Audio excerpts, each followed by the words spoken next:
Well, we're hearing that the government had been having trouble getting in touch with its representative, the Secretary of the Interior, who had been in Tacloban. That is the worst hit area in the region there. And just now they have confirmed that they were able to speak to their Secretary of the Interior, and they are reporting extensive damage. But because of this breakdown in communications, where people just haven't been able to get any information from these areas, the death toll officially still stands at 4. But as I say, that may be largely because people just cannot make contact with people in the region. I know there are families here in Manila who have been desperately trying to talk to their loved ones out there and just have had no success, and that is the major fear. We're coming up on 24 hours that some of these families haven't heard anything, and we know just how strong this super typhoon was. And when we see those pictures, the flooding in the streets, the debris flying through the air, obviously families around the country are very fearful for what might have happened to their loved ones. Also in that region, Aaron, is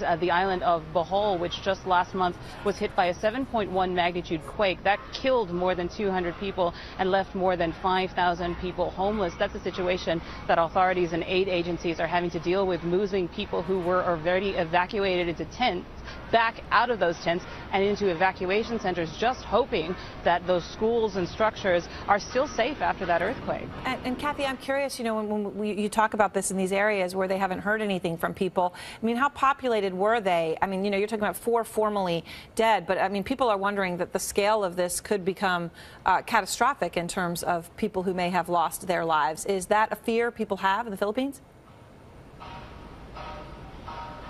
Absolutely, Aaron. The Philippines is a hugely populated country, and this storm has hit about 2/3 of the country. Many of the people have built their homes along the coast in these island areas that got just smacked by this super typhoon. And the homes themselves, Aaron, are not homes that you may picture in the United States. They're quite flimsy structures made out of plywood, made out of sheet metal, and these are the kinds of structures that are being hit by a storm that has the power to knock over even the strongest of buildings and rip roofs off evacuation centers, we're hearing. So yes, people are absolutely fearing the worst for what might have happened to these people, but just because of these communication breakdowns, we can't confirm for sure what has happened yet.